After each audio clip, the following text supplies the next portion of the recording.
Mga boss, another service na naman ni Argus. May pinuntahan kaming naglalanding baboy. Yan, sinerbisan ni Argus ngayon.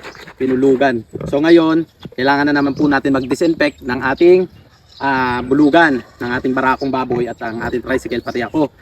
Pumunta po tayo sa ibang piggery. So kailangan po natin mag-disinfect para iwas sa mga sakit-sakit at bakterya at viruses. Para safe ang ating mga alagang baboy. Okay?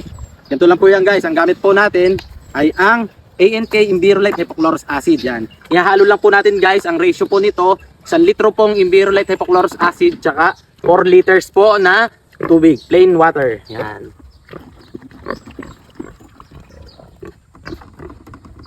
Okay po guys, ganyan lang po kadali gamitin ang ANK Envirolite Hypochlorous Acid. And shake lang.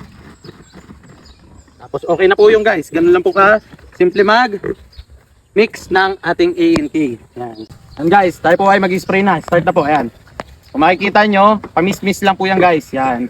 Para tipid po ang buga. Ang marami po tayo paggamitan. Ito pong timpla ko dito na 4 liters ng tubig tsaka 1 litro ng ANK Envirolite Hypochlorous Acid. Napakarami na po at napakalawak na po ng ma-i-sprayan ito ng mapapagamitan. Sulit na sulit guys. Yan. At safe sa ating mga alaga kahit direkta mong ini-spray sa ating mga alaga. Ayan o. Tulad yan guys. Kahit direkta mong ini-spray yan dyan sa ating alaga, safe na safe po yan guys. Miski po sa akin. Ayan o. Dahil galing po ako sa ibang babuyan, kailangan ko rin po mag-spray ng sarili ko. Yan. Ayan guys o. Pinaambunan natin yung sarili natin. Yan.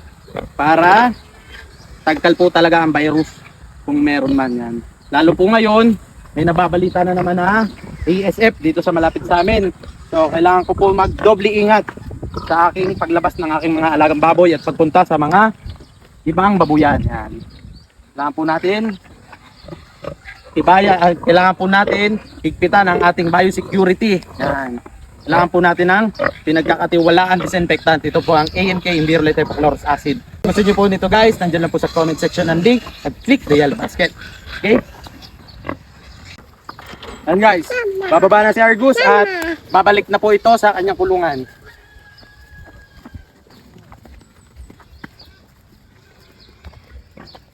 Another cash in na naman.